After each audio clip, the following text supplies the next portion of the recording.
Hello, everyone. This is another Anne Butler book chat. Welcome. So, I am going to be in conversation with the author, writing coach, Desiree Kannel.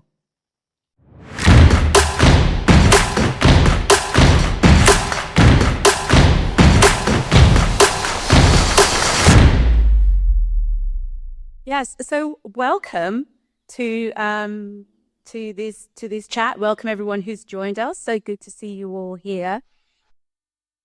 So this is me, Anne Butler, the book griffin, in conversation with Desiree Kannel. That's not tricky. Yes, at long last, we've found the time. We managed to coincide our schedule so that we can sit down and have this conversation. Desiree, please remind me where you're based. I am in San Antonio, Texas, San Antonio, the Alamo City. Alabama City. Yeah. Yes. And so Desiree is based in San Antonio, Texas.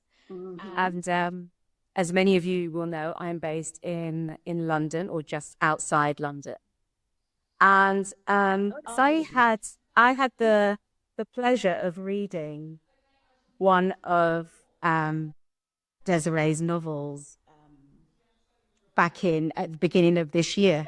That's it, Lucky John, Lucky John. What a coincidence. I did sitting here. You just so happened to have it as I do. No. I'd added it to my to be read list probably a year and a bit ago. And every time it came up, I thought, no, this is not a light-hearted read. I need to read this book when my head is in a space to read something substantial rather than my usual fluff or the fluff that I often go to when I'm feeling a little bit out of sorts. And I had a long trip to make back in March, and I thought, yeah, read it on the plane. And yeah, I really enjoyed it. Lucky John himself is a difficult character. Well, not difficult. Difficult isn't the right word. Difficult is not the right word. John is a character who it's difficult to sympathize with in the beginning. So the opening couple of pages of the story, I thought, I don't know if I'm gonna like this guy. And then you tell us his story. And the way you unwrap the layers, I really enjoyed that. I really enjoyed that. So thank you for giving us that. Thank you. Yeah. What you said, I heard a lot. And, as writers, we know, they tell us, your first few pages have to really grab the reader. Yeah, this guy, who he essentially puts the reader off. But, you could just get to the end of the first chapter. Yes. By the end of the first chapter, I thought there's a reason. There's a reason for all this, and the whole no spoilers coming, I promise. But I love a family drama. I love a story about families, especially when it doesn't sugarcoat what families are actually like. Yeah. So very, very beautiful characters. Yes. Thank you for saying that, because for some reason, this is the first book I wrote, and I started it when I was in the MFA program at Antioch University. That's just it. Sorry. Sorry, sis. Austin Squirrel. As you said, love and may it read. Looking forward to reading it. Do check it out. Oh, thank you. Thank you. It's pretty weird. Yeah. So I've been drawn to writing a story of infidelity for some reason. And I would sit down to write it from the woman's point of view. And it just wouldn't come and wouldn't come and wouldn't come. And then this guy just started talking to me. Yeah. And that first chapter, the first chapter of this book is the only chapter that didn't go through substantial revision. I wrote the chapter, I submitted it to my workshop group at Antioch, and the feedback was really good. Yeah. So I just kept going. He was just like, no, you need to tell us from my point of view. So I did. Yeah, some parts were hard to write, but yeah, he came off as, there's no excuse for what he did, obviously, but we sort of get, it's that old adage, every story has two sides. So he wanted to tell his story. Yeah, and the blurb really summed it up, I feel. The blurb that you wrote really summed it up. On the back? Yeah, when you talk about him still being stuck in that 13-year-old? Yeah. Yeah. 17, 17. Yeah. He just felt that his life took a turn for the worse at that, right? And if he could only go back and fix that, everything would be great. But what he doesn't realize is that his life turned out pretty well. Yeah. But he's so stuck with, it's that wrong that happened to him that he can't see. Yeah. I think a lot of us that mimics human nature, I think. It does. It does. And I know that friends and I, I've got, you get to a certain age and you've got two, maybe three really close friends who you can really open up to and you can share things with. And those three friends that I've got, whenever there's some family drama at my age, and we get together and we have a couple of cocktails, and I start railing about nothing like a cocktail. It's nothing like a cocktail.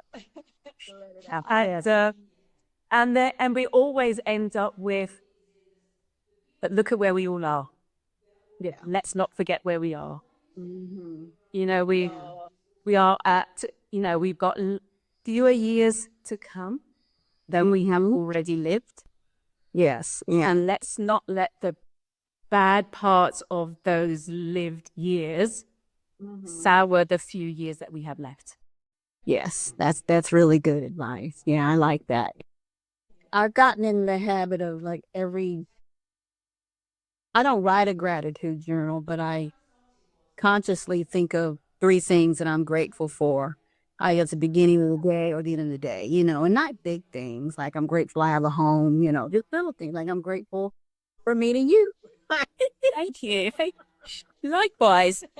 So the more you can focus on gratitude, the more that will come your way. I'm convinced of that. Yes. And, as writers, that's something we really need to focus on because, book sales don't go as well as we want them to. And all the other things that go wrong in this business. And we just need to focus on what we get, right? People ask, I read your book. I'm an author that can say which one. 15 years ago, I never thought I'd be able to say that, right? Yes, the same. I've wanted to write for so many years and never really made the space to sit and work out, well, what is it that you want to write? What are you going to write? And let you write it. And it wasn't until I decided, I've worked long enough, I'm retiring now. And everyone around me said, well, what? I said, yeah, I'm done. Anyway, I'm writing a book. And And then in July 2024, hey, this was the original cover. This was the original cover after The Hurt. Okay.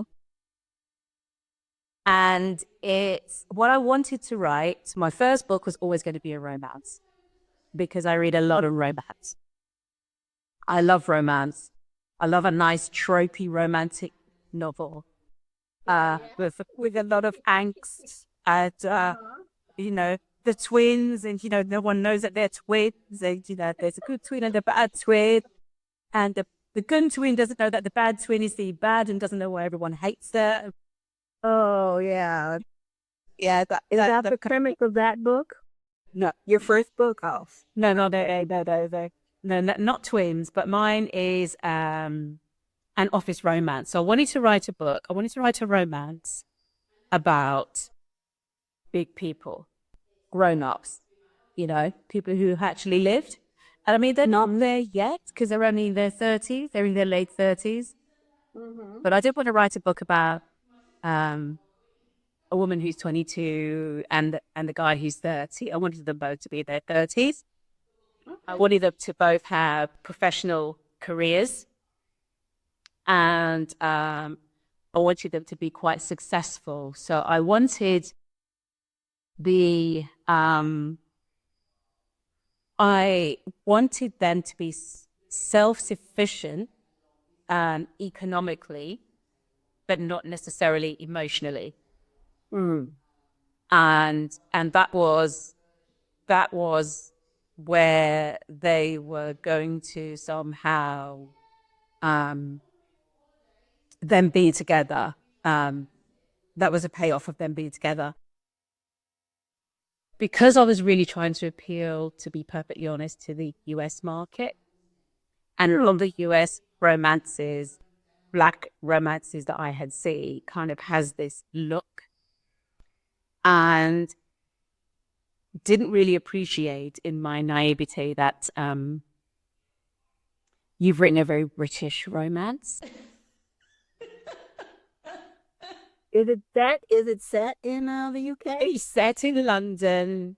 It's set in around places and districts that Londoners will know, and LSU, and the language is British. You know, this is not an American story. It was never really going to appeal to the American market. So then I had to rethink. I then had to rethink the design and the cover. So a few months ago, it got a new look. Oh, okay. Yeah, I've seen that one. Okay. Yeah. So it's got. Who did your cover? I got this cover on Etsy. Oh, okay. But yeah, I really like it, and it's done quite well. Oh, that's good. Good. And do you crawl? Yes. Okay. It's a British story. Don't try to be what you know. Yeah. Well, that's what we all, we learn unless you have a solid agent and a very supportive publishing company. It's after the book is done, it's trial and error, right? It's trial and error. And I did have an agent interested in this book. But she flat out told me I wouldn't know how to market it because it doesn't, same with you, it doesn't fall into a specific genre, right? But she said, what kind of people, what kind of readers would enjoy your book? And I naively said, people who like a good family story, good story. Yeah. But she says, I get that, but it needs to be like something. That's why when you query agents, they want comps. Like this is X and X, right? And we all kind of, oh, that's not, that's, we're whatever. It's not, I don't want to do that. It's too commercial. But that's how the business works. That's how the business works. Yeah. And it kind of makes sense because, yeah, sometimes I'll be on Netflix and I'm, I spend a half an hour trying to decide what to watch. And I won't pick anything that doesn't seem familiar to me. Like, it's like, if it doesn't remind me of something else that I like, but I won't pick something that's really out of the box for me because I don't think I like it. But when I realized that I was like, that's what they're talking about. Yes, that's what they're talking about. Yes. Yes. So Yeah. Those are all the things I learned with After the Hurt, because the other thing that was driving me was there are so many. I mean, there were dozens and dozens and dozens of, if not hundreds, if not thousands, of African American romances, like positive, not, he's not a gangster, she's not, trying to escape off her lies, all of those things. Yeah. There are dozens of them.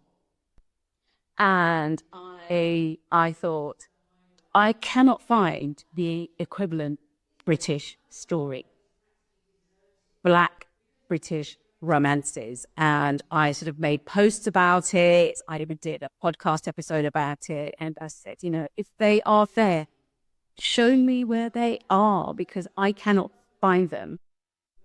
When I do find them, it's religious. So he's a pastor, she's a member of his congregation, or vice versa. Is I didn't want those tropes. Yes, I know they're there. I have seen them. I have read them.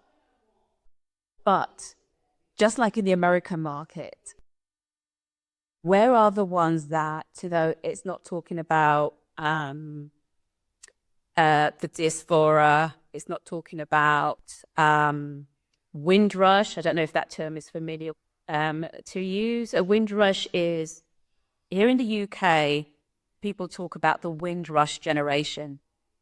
And it's a catch-all term for the increase migration from the Caribbean islands to the UK in the 1950s and 60s. And Whitrush is the name of a ship that a lot of people arrived on. So people talk about the Windrush generation, which is my mum's generation. She didn't come on a Windrush. She came on a plane. But when people say the Windrush generation, that's what they be. Okay, that's interesting. Yeah. Yeah, so that's what we mean.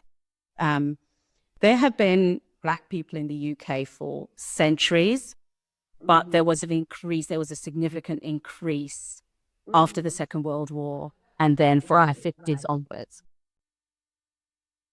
And so that there are a lot of Windrush related stories. So second and third generation, so people my age and younger, their stories always have that as a touchstone throughout the story. And I wanted, so I've been on a search for Black British romances that it's just a couple who meet and fall in love. Can we do that? Can we have that? Where are they? And I couldn't see any. I couldn't find any. And I thought, So race isn't an issue at all. They're just two people who fall in love. yes. I mean, there could be Black. yes, yes. And I really wanted to get away from the trope of the church, ex-con, recovering from addiction, recovering from all of the stereotypical things. And here would say the baby mama drama. None of that. Yeah. Yes. Well, I hear that a lot. I hear that that's what people are wanting to write. Yeah. Hopefully people will start craving that and paying, to read that too. But I hear that a lot. So Yeah. And I do read them. I do read the baby mama drama books, and they are entertaining. But can we have something else, please? Can we have something else? Because on the other side, it exists. I think the tide is turning. I don't know. I hope so too. I hope so too. Because I remember, yes, this one, um they're an African American family, obviously, but it could be any family. Could be any family. Yes, that's right. Any family, I think, except for his historical part. Um, Yes, they the great grandmother. yeah, the great grandfather, I think. Um, his origins in Galveston, Texas.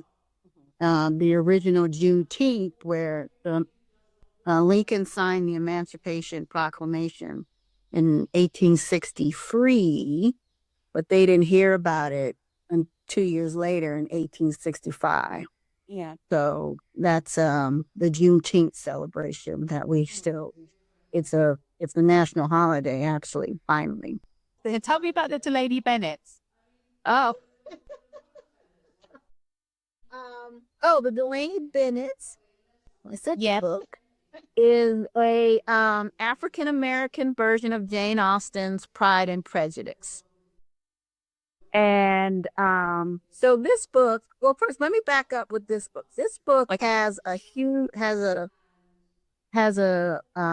nice intro into John Roberts' ancestors. Yes. In Galveston, that starts on June 19th, 1865, when all the enslaved people learned they were free.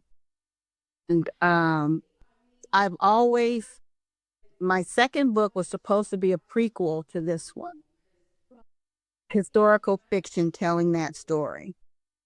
So this book published in 2020. It published, blah, blah, blah. 2021 came. My father died.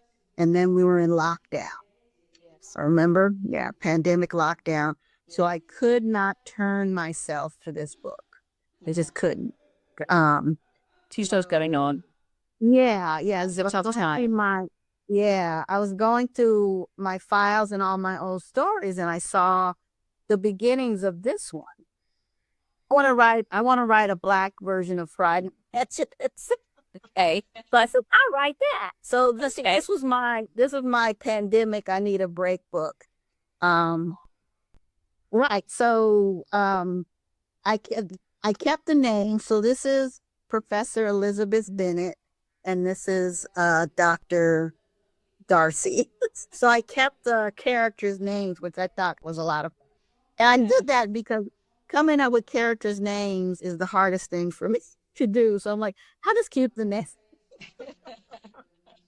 So it's set at a historical black college here in North Carolina, called Delaney University. That's why it's Delaney Bennett's.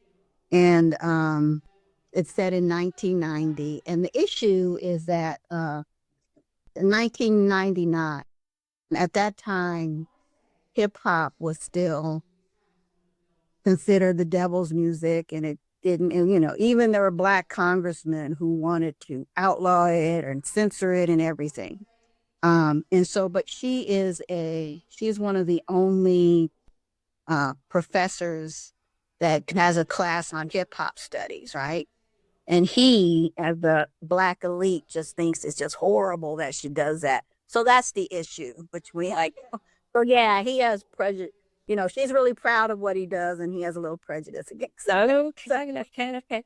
It is on my list, and I will get to it because I'm a big fan of Pride and Prejudice. I liked the book when I did finally read the book as an adult, and I loved the BBC 1995 series, which I have watched it so many times. No other version compares to that one. Jennifer Aniston. Yes. Jennifer Aniston I had the 6 CD box set. Nah, Still got it. CD, big DVD Box set. on hand. I still got it. My husband got it for me for Christmas. Yeah. I believe that's how most Americans were introduced to Jane Austen. So I've read all her books. Ironically, novel form one is Persuasion in the novel form, but in the movie one, I don't. It's a breakfast version, yeah. yeah, that's my favorite. Um, there is an historical romance that shamelessly rips off Pride and Prejudice. And I am about to tell you what it is. It's the author is called Mary Ballock. I'm not sure if that's how you pronounce her name. And yeah, Slightly Dangerous. It's a series of she wrote a series of books about a particular an aristocratic family set in the, I don't know, 18 whatever. And I enjoyed some of them were a little bit, but I do love a historical romance as well. And when I read the reviews of Slightly Dangerous before I bought it about 20 years ago, so it's on. A lot of the reviewers gave it really poor ratings because it so shamelessly rips off certain scenes in Pride and Prejudice. But it's why I love it. It's why I love the story. And they didn't give credit to it. They didn't say it was an adaptation. I can't remember, but there's the scene when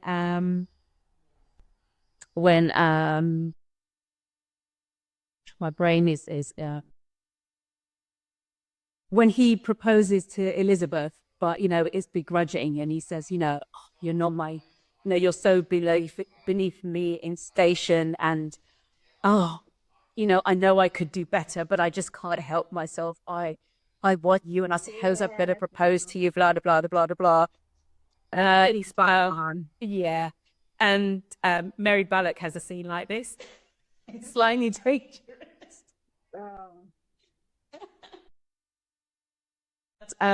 She doesn't have a Bingham. She doesn't have a Mr. But okay. But some of the setups were very, very along those lines. So I really loved it. You said that was about 20 years ago? I bought it about 20 years ago. The book came out in 2005. Oh no, so I can't have, this must be a different, Yeah. must be a later version. That could be before Austen's books dropped into the public domain.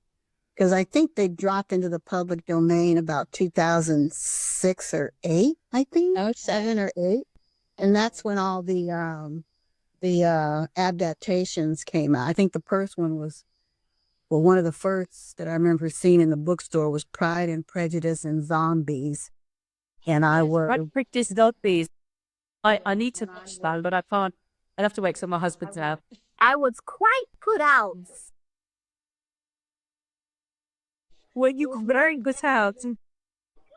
But you have to fan yourself when you say that. You were quite out. Quite put out. And now they've just been all over the place, all the adaptations. So Yeah, there've been so many since then. But the BBC, the 1995 version by the BBC, for me, I don't see how anyone could better. I think, yeah. Some people like well, I won't even mention the other one, but yeah, that's the top down, my favorite. So, and that was the one I was thinking about when I wrote this. So, Okay. Yeah. That would be in my mind. And also, of course, the book, because I had read the book. Yeah. Yeah. So a couple times. So Yeah. yeah. Yeah. So what's next for you? So you've got your third. You said you started writing again. Yeah, I'm writing. I'm calling it Marcus Abraham, but I think it'll end up with a different title. but it's taken me years. It's historical fiction. My first time writing true historical fiction. I guess you could call the Delaney Bennett's. It's set in 1999 historical. Well, it is. But doing the research has been fascinating. This is my second time living in Texas. In the mid 80s, I lived near Galveston. And so that's when I became enamored with the historical aspect of Galveston Island. And the whole idea of Juneteenth and this and that came to me. But I've been there a couple times to the library on research trips. And actually, tomorrow I have an appointment here in San Antonio. There's a pop-up exhibit of the colored troops that were in the Union Army during the Civil War, and that's where my book is set. So I made an appointment with the archives here to go look at that tomorrow. So it's just if you write historical fiction, that's the rabbit hole we fall down. Is I need to do more research, and I don't. I really don't. I have enough, but I might get scared. So why not? And please, so I'm going to go. Okay. So I want to be really respectful because I read a lot of books set, during enslaved times in the Civil War, and I just, chafe at how disrespectful they are to that time in history, and I want to be really respectful of the enslaved population at that time. It's the well documented, so Get right. why would you go Mm-hmm. and do such research? We have the internet at our fingertips. Yeah, exactly. And I found some fabulous resources. So Yeah. Okay. I'm hope it's on the shelves in 2027. It won't be next year, that's for sure. But Yeah. Yeah. Well, let me know. Let me know how it's going, and if you need, I don't know enough of the history, but if you need a beta reader, just let me know. I'll be okay, yeah, I'm gonna okay. hit you up on that. Yeah, Yes. No, please do. that would be good. That'd be good to with yeah, and it's interesting because I belong to another international writers group called Barraquette Writers, and we meet once a month too. Online. It's international, and there's two readers from Africa, one in Tanzania and one in Nigeria. And it's so interesting to me to hear their interpretation of the event. Things that I, as an African American, take for granted. They don't. They need more padding around it. So that's been very interesting. Yeah. Me research is I found myself pushed to do research even for the short stories I write for my podcast, because even though the stories may only be about 3,000 words, 2,500 words, if it's set in a particular period around specific events, I feel like I have to understand the effects before I borrow from them. Right. No, that's 100% true. There's this saying about, oh, thank you, Amber. There's a saying that readers will believe the big lie, right? The fiction is the big lie. Yeah. But if we get the little details wrong, that's what throws them out of the story. That's when they're like, oh, this person knows what they're doing. I'm reading a YA book with one of my students, and it's set in 1924. The Roaring Twenties in Chicago. And the young lady I'm reading with, she's in the 6th grade. But the author, and she's written a few books. She does really well, but she got the description of the phone wrong, right? Oh. Yeah, it would be a wall phone, and the character's like moving it closer to her, or she's dialing, and I'm like, the phones weren't like that. I said, you couldn't get that right. There are pictures.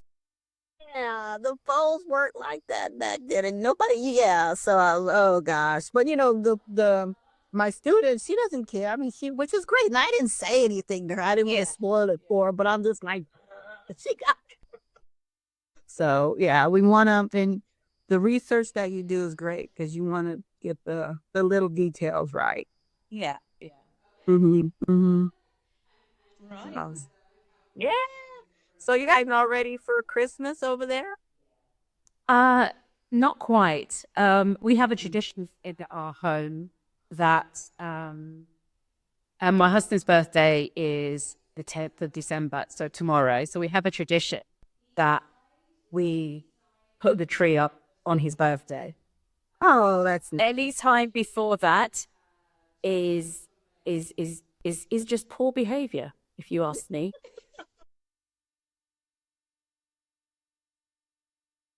we get the Christmas decorations come out in the store right around Halloween here now. So Yeah, it's the same here. It's the same it's here. been in our faces. Yeah. Been in our faces. Yeah. There's no Christmas carols. No That's Christmas almost carols. out of time. But this has anything to do with writing, but I need to ask you a question. Okay. Because you're Londoner, you're Britain. So I watch a lot of British TV shows. You know, the mysteries, right? And I wonder, is it true that does this really happen when you go, the detective will go knock on the person's door and they let them in. And every single time they offer them tea and biscuits. Do you guys really do that if somebody comes to your that's offer them tea? It's like people offer you something. People offer you something. So when we have when we've got tradespeople come in to do anything, the first thing is, oh, before you get started, do you want a cuppa? Really? Yeah. I don't do that. Yeah. I was wondering, is that every single time? Let me put the kettle on. It's like a cup, Yeah. and then they spin them down with the tea set and the biscuits, right? Well, no. So there's no tea sets. Nobody does that now. So it will be a mug. Okay. There'll be no saucers. It will be a mug, and they'll put the packet of biscuits beside you and say, "Go and help yourself." Okay. Yeah. You know what? I'm gonna start doing that. Can I make you a cuppa? Yeah, that we definitely do that. And a cuppa doesn't mean necessarily need tea. It could be coffee. Oh, okay. All right. Listen, Uh, the first British person I've talked to. yeah. So it's a put a cup put the kettle on. We'll have a cuppa. Yeah, I like that. I like that. I don't know why they come to my house. I'm trying to. They used to, but now we just meet at coffee shops. Yeah. That we overcame the technical issues. I'm not quite sure what happened, but one final technical issue that I'm hoping, one risk that I'm hoping won't materialize is excuse me, I've got allergies. Is I had a lovely chat with Tilly a few months ago, and at the end of the chat, I had intended to just use clips from it and post clips from it, and Instagram did not save the session, which was very annoying. So I've done some research to find out how to prevent that happening, and I'm hoping that that doesn't happen this time. So you may see your face several times over the next couple of weeks with excerpts from this conversation, which has been a lovely conversation. It's been lovely as always to you. Thank you so much. Thank you. I really appreciate it. Thank you for sticking with it too. No, that's our husband. Happy birthday. I will do. Right, you take care. Enjoy the rest of your day. All right, Yeah, then. you too. Good evening. Bye bye, everybody. Thank you for tuning in. Thanks, everyone. Bye. My thanks to Desiree for being my guest on this episode. You can find out more about Desiree at rosewriters.com, and you can buy her books on Amazon. The music used here was Stomp 145521 by Alex Kazinkov and was provided by Pixabay.